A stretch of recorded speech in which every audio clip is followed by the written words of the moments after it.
അപ്പോൾ എവിടെ എത്തി നിങ്ങളുടെയൊക്കെ ഓണം? നമ്മളിന്ന് രാവിലെ തന്നെ തൃശ്ശൂർ വീട്ടിലേക്ക് പോവാണ് കേട്ടോ. ഞാനും ശ്രുതിയും ദയയും കൂടിയിട്ട് അവിടെ പൂക്കളൊക്കെ ഒരുക്കി വെച്ചിട്ടുണ്ടായിരുന്നു. സദ്യക്ക് വേണ്ട കറികളൊക്കെ രാവിലെ തന്നെ റെഡി ആയിട്ടുണ്ട്. സാമ്പാർ, അവിയൽ, കിച്ചടി, പച്ചടി എല്ലാം അതും ഉണ്ട് കേട്ടോ.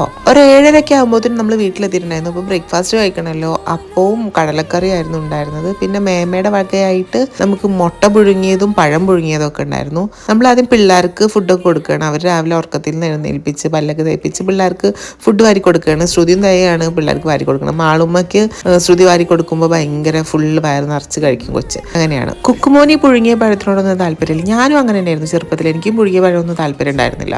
എനിക്ക് വലുതായി കഴിഞ്ഞതിന് ശേഷമാണ് ഈ പുഴുങ്ങിയ പഴം, പുഴുങ്ങിയ മുട്ടയോടൊക്കെ താല്പര്യം. പിന്നെ ചിഞ്ചു രാവിലെ കുളിച്ച് റെഡിയായിട്ട് വരുമായിരുന്നു. കാരണം രാവിലെ എഴുന്നേറ്റിട്ടേ അവർക്ക് പണിയായിരുന്നു. പണിയായിരുന്നു. സാമ്പാറും അവിയലൊക്കെ ഉണ്ടാക്കണമായിരുന്നല്ലോ. പിന്നെ ഞങ്ങൾ കഴിച്ചു ഈ മുട്ടയും ചായയും. എനിക്ക് ഉണ്ടാവും നിറച്ച് ചായ കുടിക്കാൻ ഭയങ്കര ഇഷ്ടമാണ്. പ്രത്യേകിച്ച് മേമയുടെ ചായ. അങ്ങനെ മുട്ടയും പഴമൊക്കെ തിന്ന് ഹാപ്പി ആയിട്ട്